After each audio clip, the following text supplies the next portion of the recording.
বিশ্বকাপের ৯৮০ স্টিকারের অ্যালবামে জায়গা হারালেন নেইমার জুনিয়র। আগের ৩ আসরে থাকলেও এবার ব্রাজিলিয়ানদের ১৮টি জায়গার একটিতেও জায়গা মেলেনি সান্তোস তারকার। নেইমার না থাকলেও গেল ৫ আসরের মতো এবারও আছেন ফুটবলের দুই মহাতারকা লিওনেল মেসি ও ক্রিস্টিয়ানো রোনালদো।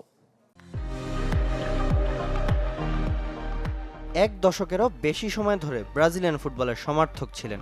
তার ৫ ছোঁয়া জাদুতে বুঁদ হয়ে থেকেছে ফুটবল বিশ্ব। কিন্তু ২০২৬ বিশ্বকাপের আগ মুহূর্তে বিশাল ধাক্কা খেলেন নেইমার জুনিয়র। ৩৪ বছর বয়সী এই সেলেসাও তারকা জায়গা পেলেন না পানিনির বিখ্যাত বিশ্বকাপ অ্যালবামে। ৪ আসরের মধ্যে এবারই প্রথমবার নেই ব্রাজিলিয়ান পোস্টার বয়ের ছবি।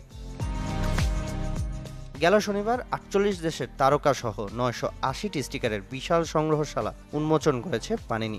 ২০১৪, ১৮, ২২ সালের অ্যালবামের অন্যতম প্রধান আকর্ষণ থাকা সত্ত্বেও ২৬ সালের অ্যালবামে জায়গা পাননি সান্তোস তারকা, যদিও ব্রাজিলের জন্য বরাদ্দ ১৮টি স্পট।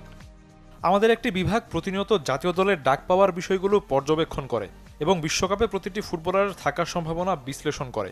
ইনজুরি বা চমকের মতো কিছু পরিবর্তন থাকলেও চূড়ান্ত নির্বাচন এই মানদণ্ডেই হয়।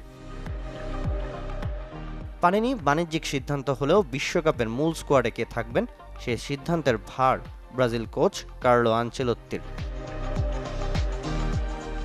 ব্রাজিলিয়ান তারকা না থাকলেও এ বছরে পানিনি কার্ডে জায়গা ধরে রেখেছেন লিওনেল মেসি ও ক্রিস্টিয়ানো রোনালদো। তাদের সঙ্গী Kylian Mbappe, Harry Kane, Lamine Yamal ও আর্লিং হল্যান্ড। ১৯৭০ আসর থেকে বিশ্বকাপের স্টিকার ও অ্যালবামের সাথে পানিনির পথ চলা শুরু। সামিন ইয়াসার, চ্যানেল 24।